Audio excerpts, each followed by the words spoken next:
Uma das coisas que está muito nítida, e eu acredito que para todo desenvolvedor, é que a forma de como a gente está desenvolvendo software está mudando completamente depois da inteligência artificial e que isso não tem mais volta. A grande questão que fica é que a cada dia todo desenvolvedor, sem exceção, vai ter que entender muito, mas muito mais sobre arquitetura de software e arquitetura de solução.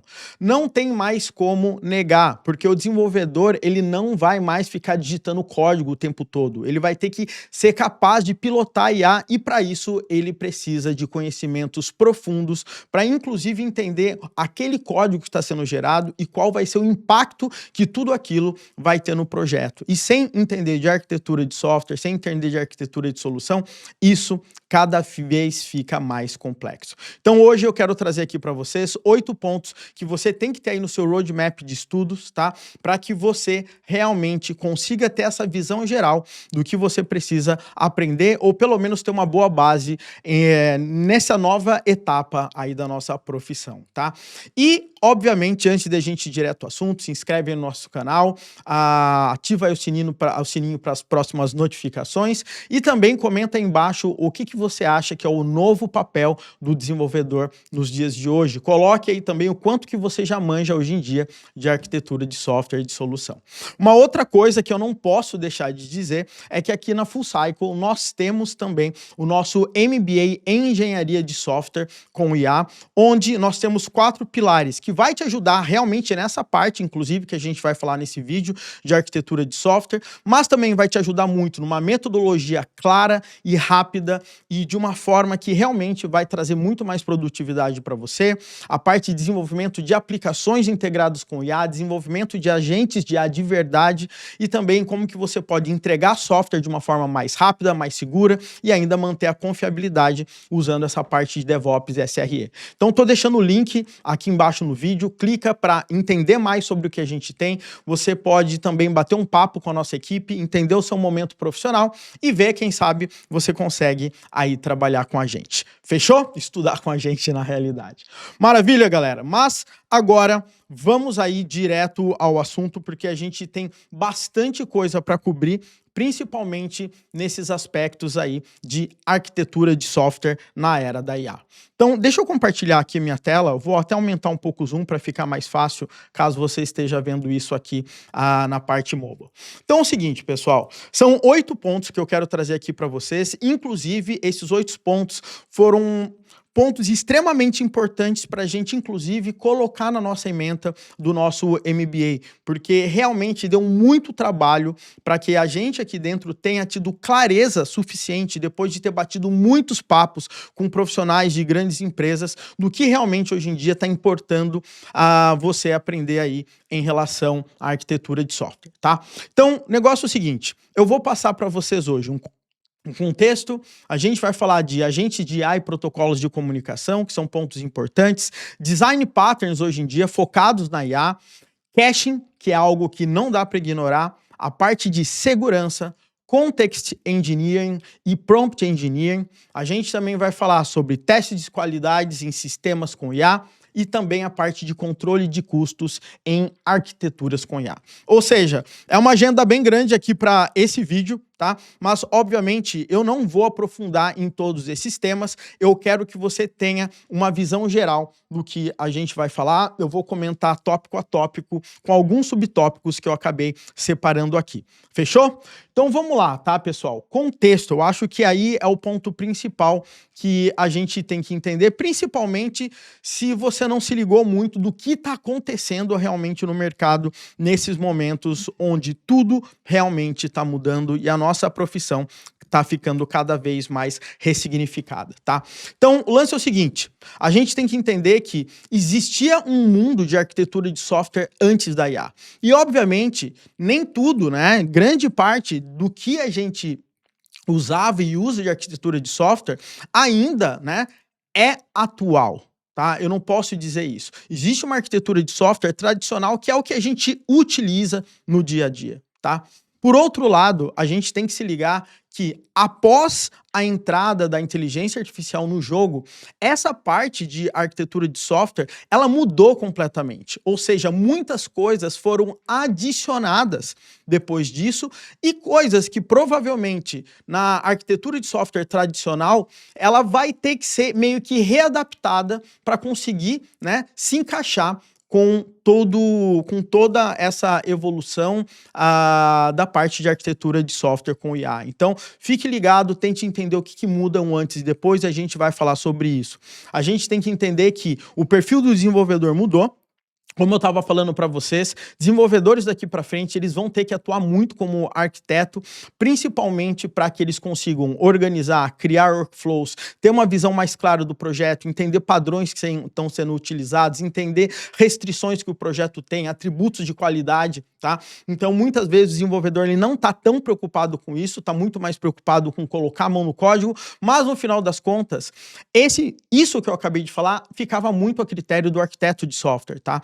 E hoje em dia, o que a gente vai perceber é que desenvolvedores vão virar cada vez mais arquitetos e o papel do arquiteto, ele vai ser muito mais abrangente agora, porque ele vai estar cada vez mais ligado também com o software que está sendo desenvolvido de uma forma um pouco mais baixo nível, porque até então, muitas empresas que têm, inclusive, o cargo de arquiteto de software é um cargo mais de alto nível e não necessariamente a mão no código, ela está ali a todo momento, tá? Então, esse é um ponto importante que, inclusive, quem trabalha com arquitetura hoje também vai precisar se adaptar. Tá? E a gente tem que entender que, a partir do momento que existem formas novas de desenvolver aplicações, ou seja, aplicações que antes não existiam sem a tecnologia de IA, agora existem. Então, existem novos componentes, regras, compliance, parte de segurança. Tudo isso acaba sendo acrescentado para que você tenha que entender um pouco mais sobre a parte de arquitetura de software, tá? Então, para isso, pessoal, eu separei alguns pontos. Eu não quero deixar esse vídeo aqui extremamente longo, mas eu quero pelo menos dar uma pincelada nesses pontos e você pode usar isso como base para você estudar daqui para frente e entender que esses pontos são extremamente importantes. Primeira coisa que a gente tem que se ligar é que, a partir de agora, cada vez mais você vai ouvir falar em agentes de IA e protocolos de comunicação. O grande ponto que eu percebo é que ainda há um conceito muito abstrato sobre o que é um agente de IA. Eu conheço muitos desenvolvedores que ainda não têm essa clareza, tá? De realmente o que é um agente de IA. Não é um software comum, tá? Mas, ao mesmo tempo que ele não é um software comum, ele é um software. Então, a gente vai ter que voltar e revisitar software, microserviços versus agentes de IA. Um agente de IA pode ser um microserviço? Qual tipo de software ele é? Existe alguma mágica ou algo muito diferente nesse tipo de software que é um agente? Então, esse é o grande ponto. Estruturalmente, um agente de IA é totalmente diferente do software comum que a gente desenvolve, mesmo ele sendo um software, mesmo ele rodando como um microserviço, mesmo ele tendo todos os problemas e conceitos de escala que nós já estamos acostumados, tá? Então, baseado nisso, você vai ter que entender que nós temos hoje em dia arquiteturas de agentes de IA. Então, você começa a nichar a parte de arquitetura de software, porque agora você vai ter que pensar de uma forma completamente diferente na hora de arquitetar um agente. Existem várias formas e diversos tipos de agentes, né? E aí você vai ter que entender que existem agentes que trabalham em paralelos, agentes que trabalham de forma sequencial, agentes que são customizados e você consegue forçar um workflow, agentes que são completamente autônomos e você não tem tanto controle de como ele vai chamar outros agentes. Então a gente tem que entender que essa arquitetura, ela muda bem e se você não pensar nessa arquitetura antes de sair desenvolvendo seus agentes, realmente você vai ter um grande problema. E eu digo isso para você porque eu já tive esse problema, tá? E, novamente, quando a gente começa a entrar, né, nessa situação, você não vai criar um agente. Um agente não resolve a vida. Você vai criar equipes de agentes, aplicações multi-agênticas, tá? E para isso você vai aprender a orquestrar, fazer com que esses caras também se comuniquem. É uma nova formato de comunicação de sistema. E uma vez que a gente fala em comunicação de sistema, a gente fala em protocolos. E agora a gente tem novos protocolos e outros que estão surgindo. Eu acredito que talvez você já tenha ouvido ouvido falar em MCP, Model Context Protocol, que faz com que o agente consiga executar ferramentas, que ele consiga ter acesso a resources e que ele consiga ter acesso a prompts, mas ao mesmo tempo você vai perceber que MCP ele pode virar algo extremamente complexo, principalmente quando a gente tem meios de transporte diferentes, como Streamable HTTP. Né? Muitas vezes você está acostumado a usar um MCP aí, utilizando STDIO, mas você vai perceber que para escalar e fazer rodar isso dentro da sua empresa, para pegar dados de diversos lugares, trabalhar com Streamable HTTP vai ser completamente importante, lembrando que a parte de SSE está deprecada. Então, são novas coisas que você tem que aprender e que não são triviais. Outra coisa, protocolos emergentes como A2A, Agent to Agent. Agora eu posso ter diversos agentes em diversas tecnologias diferentes e fazer com que esses caras se comuniquem em diversos frameworks. É um protocolo feito pela Google. E a cada dia tem iniciativas de novos protocolos. E nesse meio de campo, nós temos algo chamado de evaluation, que a gente consegue ver realmente como que esses agentes estão se comportando e como que, de fato, eles estão trabalhando e trazendo resultados esperados e de uma forma controlada. A gente tem que lembrar que IA trabalha de forma não determinística. Ela não funciona apenas com ifs e elses que a gente está acostumado nos nossos softwares, tá? E aí, a gente começa a ir para outros aspectos que nessa área de arquitetura são importantes, né? Todo mundo acredita que se você desenvolve software, você já ouviu falar em design patterns e acredite que hoje nós já temos design patterns focados em IA. Tá? Então você vai perceber que você tem patterns novos que você vai utilizar para desenvolver aplicações que vão se integrar com IAs e você vai ter patterns que são específicos para a criação de agentes de IA. Tá? Você vai perceber, inclusive, que existem design patterns focados extremamente em segurança, porque parte de prompt injection, por exemplo, pode contaminar um agente. Então, você pode utilizar diversos agentes que não peguem informações contaminadas para que ele consiga trabalhar. Então, existem diversos padrões de segurança. E uma das coisas que são bem interessantes é que hoje em dia tem uma iniciativa chamada de 12 Factors Agents, porque eu acredito que se você acompanhou o desenvolvimento de escala de softwares, o Heroku, na época, criou o 12 Factors App e agora a gente tem 12 Factors Agent. São coisas que nós temos que entender. O ponto importante é que tem gente que ainda nunca desenvolveu um agente ou não entende com clareza o que é um agente. Aí as coisas começam a se complicar um pouco, porque se você não tem essa base, você não vai conseguir entender nada sobre o 12 Factor Agents, tá bom? Outra coisa que é o seguinte, pessoal, algo que eu sempre falo. Não tem nada que mude no seu software mais quando a escala do seu software muda. Você tem 10, 100, 1000, 100 mil, 1 milhão, tá? 10 milhões de acessos dentro dos seus sistemas. A escala, ela muda tudo, a parte de foundation do seu sistema.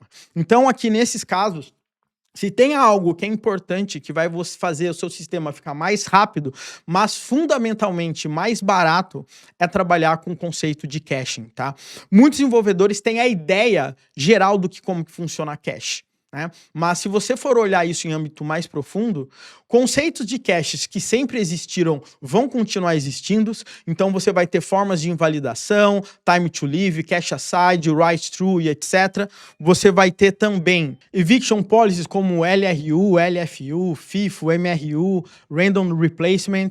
E aí as coisas elas começam a ir mais para o lado da IA, porque tudo que eu falei até agora de caching são coisas mais claras e conceitos mais básicos e que a gente utiliza o dia a dia, né? Mas chega um momento que a gente tem que entender mais sobre caching de tokens em LLMs, né? E aí depende muito do provider, a OpenAI trabalha de um jeito, o Gemini do outro, o Cloud do outro.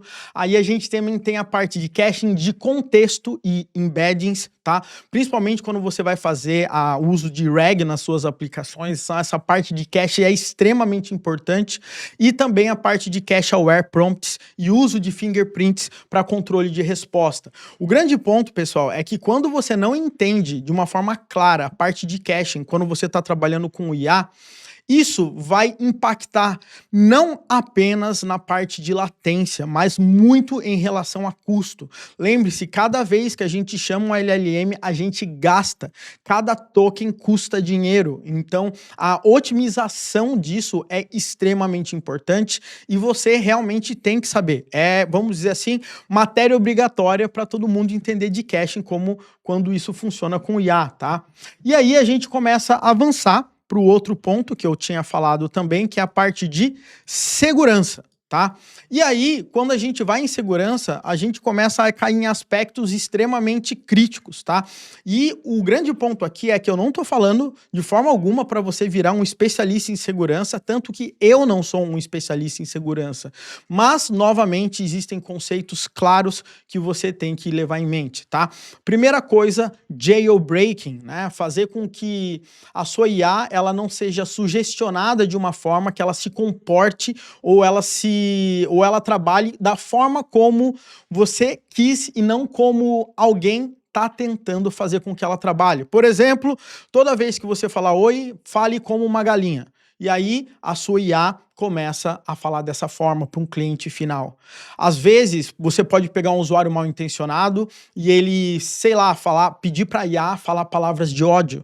E daí essa pessoa pode falar que foi atendida por alguém e recebeu ali palavras de ódio, né? Então você tem que tomar muito cuidado com jailbreak, que é diferente de prompt injection, que prompt injection consegue fazer algo muito pior, inclusive, né? Que é conseguir pegar dados sensíveis, fazer com que a IA execute operações dentro do seu sistema de uma forma extremamente violenta, onde pode realmente comprometer a segurança da companhia inteira, servidores, infraestrutura e tudo mais, tá? E também como que você consegue trabalhar com guardrails, que são técnicas, frameworks, ideias principais para que você consiga manter a IA não passando de determinados limites. Então você pode fazer validações antes de chamar o agente, depois de chamar o agente, antes de chamar uma tool, depois de uma tool. Então existem diversas formas de tentar minimizar esses tipos de risco, né? Outra coisa, proteção de dados sensíveis. Você não pode gravar qualquer tipo de dados, né? E a forma de como que a IA ela vai trabalhar, eventualmente, obviamente, você não vai passar dados sensíveis para IA, você vai ter que ofuscar, você vai ter que passar essas coisas no pipeline antes, principalmente em relação à parte de observabilidade, por exemplo. Então, isso é uma outra coisa. E da mesma forma que a gente tem o WASP Top 10 para as nossas aplicações, em toda a parte de segurança, hoje a gente tem o WASP Top 10 de LLM e IA generativa, onde eles trazem as principais falhas de segurança que você tem que sempre ficar de olho na hora que você vai desenvolver agentes, aplicações utilizando IA, tá? Outra coisa que, obviamente, é muito importante e, assim, todo mundo pensa que sabe ou, às vezes, sabe, mas não implementa. Primeiro ponto, prompt engineering.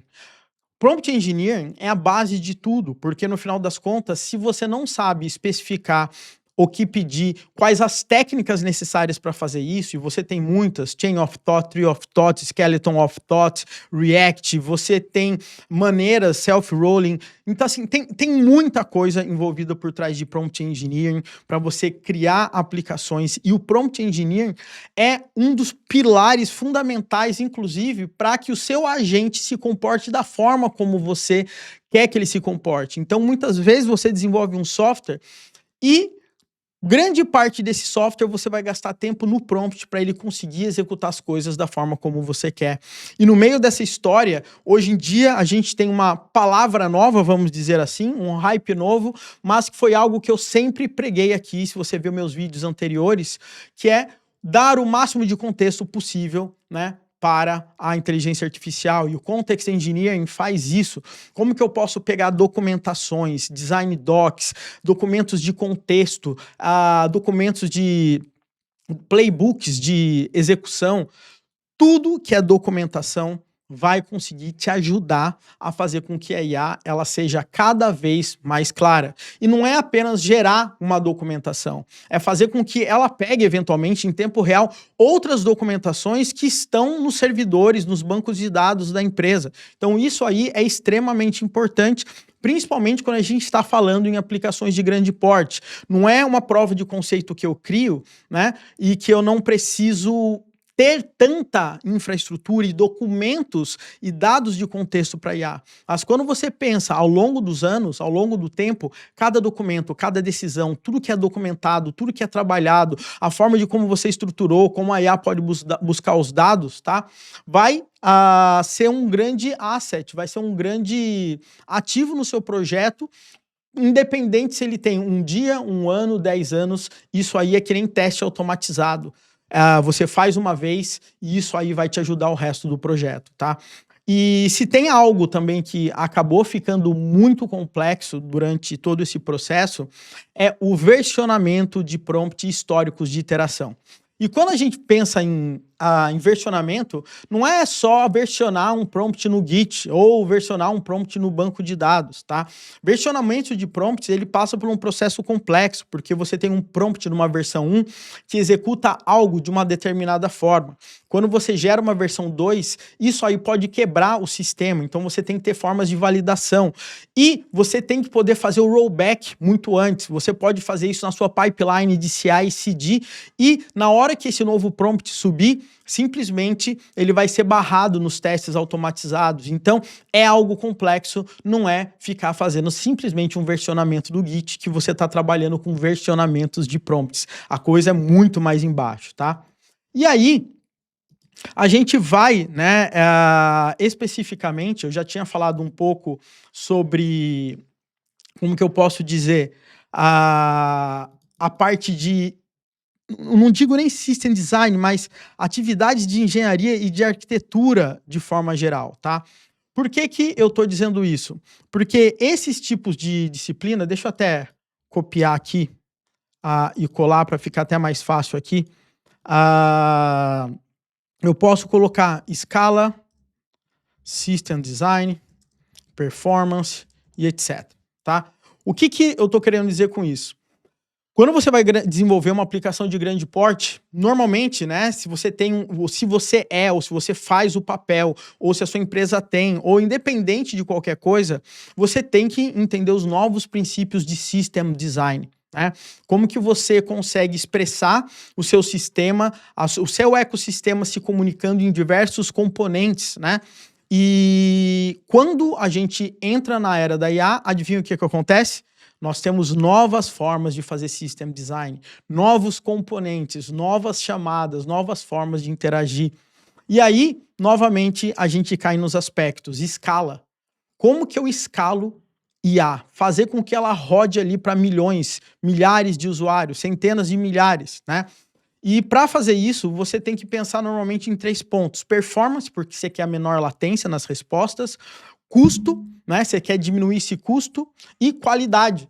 Então, você com esse triângulo, você tem que conseguir achar esses trade-offs. Como eu acho o modelo mais barato, que traga uma qualidade satisfatória com uma grande performance para eu conseguir escalar. E isso tem técnicas para você conseguir resolver essa tríade, legal? E aí, né, muitas coisas acabam mudando quando você vai trabalhar com IA, porque pipelines, mensageria, streaming, trabalhar com Kafka, RabbitMQ, todos esses tipos de coisas também vão ser integrados às suas aplicações de inteligência artificial, né? Bancos de dados, agora você cada vez mais vai ouvir em bancos de dados vetoriais para você fazer as consultas por proximidade, embeddings, conseguir entender esses modelos de embedding, mas também utilizar bancos de dados como o Redis, por exemplo, que tem a parte de vetor, para trabalhar como cache, uma nova camada. Então as coisas elas vão escalando, né? Cada vez que a gente olha o buraco, a gente vai cavando mais e a gente vai percebendo que o buraco é mais fundo, né? Então, você tem que entender de compatibilidade entre versões de embeddings, porque às vezes você tem embeddings em um determinado modelo e depois você tem que mudar ou vai mudar de provider, então isso é mais alguma coisa. Entender de arquitetura RAG, muita gente apenas pensa que RAG é fazer com que a IA busque um banco de dados vetorial e daí traga o dado para a gente botar no contexto. E de fato é isso. Mas isso, para trazer informações acuradas de verdade, é muito complexo. Trabalhar com RAG, que é Retrieval Augmented Generation, é muito complexo. Você tem que ter metadados, você tem estruturação, você tem tipos de documentos, você tem fontes, você tem versões, você tem a parte de invalidação, a parte de sincronização. Então, realmente, é complexo, né? Principalmente quando a gente vai falar em escala, né? E, obviamente, novamente, a gente tem que visitar os cloud providers, né? Google, AWS, Azure, né? Agora a OpenAI, a gente tem um monte de provider que tem uma série de serviços e a gente tem que pelo menos ter a base desses serviços, porque eventualmente você vai acabar usando. Por exemplo, eu quero trabalhar com o RAG de uma forma mais rápida, que opa, eu posso pegar o Vertex AI do Gemini, da Google, por exemplo, e utilizar bancos de dados vetoriais que já estão prontos, que têm bibliotecas prontas para você fazer um RAG muito rápido, né? E, novamente, a gente cai num aspecto que é complexo para qualquer tipo de sistema, tá? Independente se tem IA ou não, que é observabilidade. Observabilidade, a gente tem logs, tracing, a gente tem métricas, né? A gente tem eventos. E agora, IA entra no meio dessa história. Como que eu faço tracing de um LLM, né? Como que eu consigo realmente analisar a chamada de um cara para um outro, de um agente para o outro, latência, né? OpenTelemetry, orientado, vamos dizer, a IA entrando no mundo também do OpenTelemetry. E quando a gente cai nesse aspecto, a gente tem que conseguir garantir qualidade. Então, da mesma forma que a gente tem testes automatizados na nossa aplicação, a gente vai ter que ter testes de prompts e contextos, né? A gente chama de prompt testings. A gente tem ferramentas especiais exatamente para fazer isso, frameworks que criam componentes de prompts para que você consiga rodar. Existem frameworks que você roda, que você passa suas necessidades de entrada e saída, e aí, de repente, ele faz a alteração no seu prompt, tentando trazer o melhor resultado, criando variações de prompts para você. A gente tem que conseguir avaliar agentes, a gente tem que pegar datasets reais de como que as coisas estão se comportando e que você acha que está ok, né? Você pode tirar snapshots do que você pretende e você consegue rodar testes aí mais determinísticos para garantir que a IA ela vai se comportar de acordo com o seu dataset, de acordo com o seu snapshot, para garantir que todas as atualizações que você fez em modelo, em código, em prompt, por exemplo, eles vão continuar se comportando de uma forma melhor ou de uma forma que pelo menos mantenha o comportamento, tá? Então, você tem formas de testes automatizados para trabalhar com IA. Desde ferramentas, tem a Langsmith, mas tem muita ferramenta que hoje em dia já está em volta de tudo isso, e acredite que em ferramentas como Datadog, New Relic, todas essas ferramentas estão começando a evoluir com agentes para conseguir te ajudar em todo o processo de observabilidade no meio de toda essa história, tá? E por último, galera, e não menos importante, e é aqui que eu acho que tem uma responsabilidade muito grande, não que os outros itens não façam, e não são itens extremamente importantes, mas é a parte de custos em arquiteturas com IA. Já tem muitos casos que tem empresa que quase fecha as portas porque implementou IA e daí, de repente, a conta veio gigante no final do mês, exatamente por não entender como é que funciona o processo de gestão de custos, né? Então eu tenho que entender input tokens, output tokens, eu tenho que entender limites por modelo, estratégias de caching que eu vou precisar, calculadoras, ferramentas, estimativas de custo, como que eu posso estimar, eu faço estimativa de custo por usuário, por custo por chamada, com custo de utilização completa de multi-agentes, tá? E aí você vai ter que logar, você vai ter que monitorar, né? E de repente de tudo isso, você simplesmente vai conseguir fazer otimizações de prompts, truncamento inteligente, sumarização para economizar tokens, para que você consiga reduzir custos. Você vai ter que ter testes AB de acordo com a qualidade, quanto que aquilo vai te custar. Então, é muito complexo, porque o buraco, cada vez ele vai ficando mais embaixo, né? Eu tenho que saber qual o melhor modelo para o melhor trabalho, que vai trazer o melhor custo, com a melhor qualidade, com a menor latência, para aquele caso de uso, porque para cada parte de um sistema você vai necessariamente usar um modelo diferente, porque nem todo modelo serve para todos os casos, tá? E eventualmente você pode usar 2, 3 modelos, 3 chamadas numa IA, para um único processo, e eventualmente isso vai ser mais rápido e mais barato do que apenas um modelo que às vezes ele acaba sendo um pouco mais lento e mais custoso ali para você. Galera, O que que eu tenho para dizer de tudo isso, tá? É uma lista longa, tá? Mas eu acredito que a partir de agora você tem pelo menos um pouco mais de clareza por onde você pode começar pensando no mundo de arquitetura de software e também arquitetura de solução numa era que a nossa profissão ela está sendo redefinida. E a pergunta, né, que não quer calar aqui para mim sempre é: o que você já está estudando em relação a esses aspectos? O que para você, né, nesse momento é novo do que você viu? Coloca aí no comentário desse vídeo, vamos trocar uma ideia. Que itens você acha que eu poderia adicionar ou eventualmente remover dessa lista, tá? Então isso aqui pra gente é muito importante até para os próximos vídeos que eu coloco aqui no canal.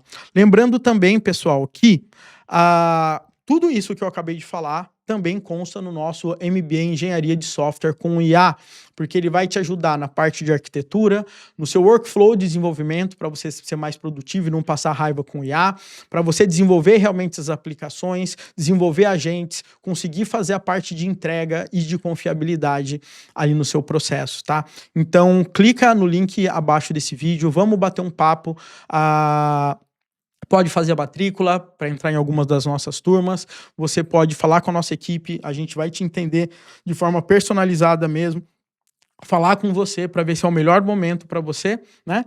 E aí, quem sabe você vem a estudar com a gente. É muito conteúdo, né? A parte de arquitetura tem exatamente esses tópicos que eu acabei de falar, mas a gente vai de arquitetura, a gente vai em prompts engineer, a gente vai em design docs com IA, desenvolvimento de software com IA, a gente vai com desenvolvimento em modo agente, desenvolvimento de aplicações com IA, desenvolvimento de agentes com IA, protocolos de comunicação, DevOps SRE com IA aqui no meio dessa história, e a gente tem parte de marketing pessoal, trabalho em equipe, empreendedorismo, soft skills que você precisa, inclusive, para você conseguir trabalhar, né, nesse mundo de uma forma que está mudando até a forma de comunicação. Às vezes, hoje em dia, você está perguntando primeiro para IA, antes mesmo de perguntar para os seus pares, tá? Então, clica no link aí na descrição para a gente bater esse papo e quem sabe você vir estudar com a gente, tá? De qualquer forma, foi um prazer gravar esse vídeo. Espero que vocês usem, ou pelo menos tenham um ponto de partida para vocês conseguirem entender o que vocês precisam entender um pouco mais sobre arquitetura de software, arquitetura de solução, na hora que a gente está falando agora nesse mundo de inteligência artificial. Fechou? Um grande abraço para você, até o nosso próximo vídeo aqui no canal.